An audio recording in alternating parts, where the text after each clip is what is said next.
Today I'm talking to Tomas Lamanauskas, who's Head of Strategy for the International Telecommunication Union. We're talking about the challenge of connecting the 4.4 billion people currently unconnected worldwide. Thomas, thank you. Does the ITU believe that sufficient progress is being made in addressing the digital divide and connecting these 4.4 billion unconnected people around the world? It's a lot being done. So, for example, when you look at the government side, we have now 146 countries that either have national broadband plans or planning and in the late stages of having one.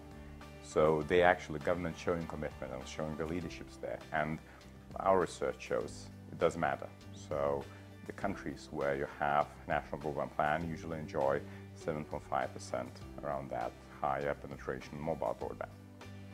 Also, when you look at the recent trends in usage, this also shows that private sector with that government support as well is doing a lot. So over the last years we have a mobile broadband growing on average by 40% a year. We have internet users in developing world even growing by 18% a year. So it's really, there's progress there. However, is it enough? Is it where we should stop? No, I would say very firmly. So we still have, as you rightly say, 4.4 billion people, which are around 2/3 of the people unconnected, which translates to 1.1 billion households. And out of those 1.1 billion households, 90% are in the developing world. So it's a clear divide there. We also have then some specific groups. For example, if you look at the gender, and our recent study shows that there's 200 million fewer women online than men. And that's again the gap that shows a tremendous potential of bringing everyone online that could generate tremendous impact in terms of GDP growth, in terms of opportunities and other things. It's not about just a social problem. It's about business opportunity as well. And it's a huge business opportunity that's untapped. Some years ago, we were looking at the mobile as a luxury service that could be only afforded in rich countries.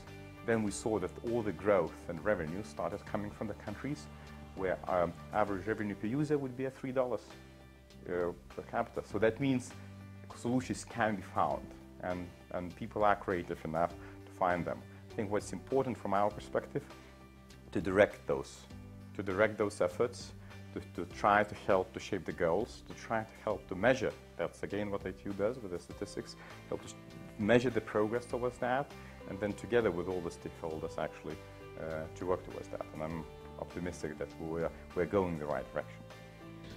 We heard today from The Economist, who did some research, and they say it's time to redefine the digital divide. Does ITU agree that it's time to redefine it? And if it agrees, how would you redefine the challenge? I think definitely a digital divide is multidimensional.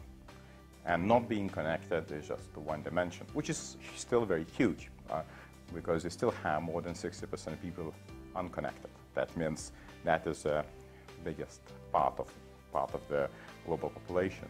But being connected to the internet, to the broadband, is not everything. And that's, I think, it's very important. What quality of service you receive, what speed you receive, can you actually afford, what type of service can you afford?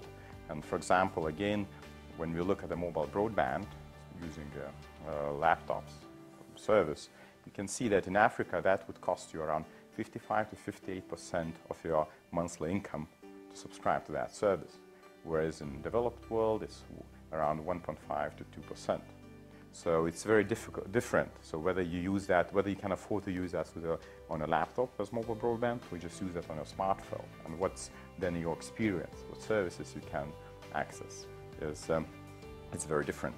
What happens when you connect, especially when we have many new first-time users, are there tools, instruments in education and knowledge to manage the risks that come there, to manage cybersecurity risks, manage risks to your children from the specific information on specific malicious activities there, how that is managed. So I think, and then here we also see certain divides. We see that some parts of the world, mainly, let's say Africa, doesn't have that many computer emergency response teams as other parts of the world.